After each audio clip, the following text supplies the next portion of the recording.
இன்னைக்கு தான் பிக் பாஸ்ல ஒரு நல்ல கேம் பார்த்த மாதிரி இருந்தது. 2 பெண்கள் ஜாக்லினும் சரி அன்ஷிதாவும் சரி தன்னுடைய கையில இருந்த அந்த பர்சனுக்காக அந்த டால்காக 7 மணி நேரம் முக்கியமான நிறைய விஷயங்களை சாக்ரிஃபைஸ் பண்ணி நின்றுட்டு இருந்தாங்க. நிஜமாவே அவங்க 2 பேருக்குமே ஒரு பெரிய ஹேட்ஸ் ஆஃப் வேணும். அன்ஷிதாவால உச்சக்கட்டம் என்னால முடியலங்கும் போதுதான் அவங்க விட்டு கொடுத்தாங்க. அது நிஜமாவே அவங்க 2 பேரும் அவ்வளோ நேரம் ஸ்டாண்ட் பை பண்ணது மிகப்பெரிய ஒரு விஷயம். இப்போ தனியாக சில குரூப்ஸ் வந்து உருவாயிருக்கு.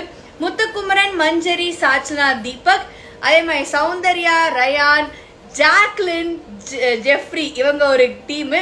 இதை தவிர மற்றவங்களாம் எந்த டீம்ல இருக்காங்க அப்படிங்கிறதே தெரியல. இதை ஒரு டீம் கேம் மாதிரி அவங்க விளையாடிக்கிட்டே இருந்தாங்க.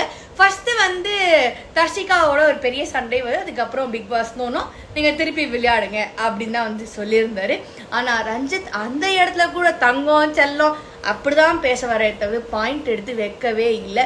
இந்த ராணவன் ஒருத்தர் இருக்காருங்க, ஆடின ஸ்டெப்பிய திரும்பி கால ஆடி மண்டை வலிக்குது நம்மளால முடியல. அதே மாதிரி சௌந்தர்யாக்கும் மஞ்சரிக்கும் ஒரு சண்டை நடந்தது பாருங்களேன். சப்பா காலையில போட்ட அந்த பொய் நைட்டு வரைக்கும் அப்படியே வந்துக்கிட்டே இருந்தது. அண்ட் சௌந்தர்யா அங்கங்க கவுண்டரை வாரி தெளிச்சுக்கிட்டே இருந்தாங்க. மஞ்சரி கொஞ்சம் ஸ்டக் ஆகிட்டே இருந்தாங்க. இந்த கேம் நாளைக்கு எப்படி இருக்க போகுது அப்படின்னு நீங்க சொல்லுங்க. யார் ஜெயிப்பானும் நீங்க சொல்லுங்க.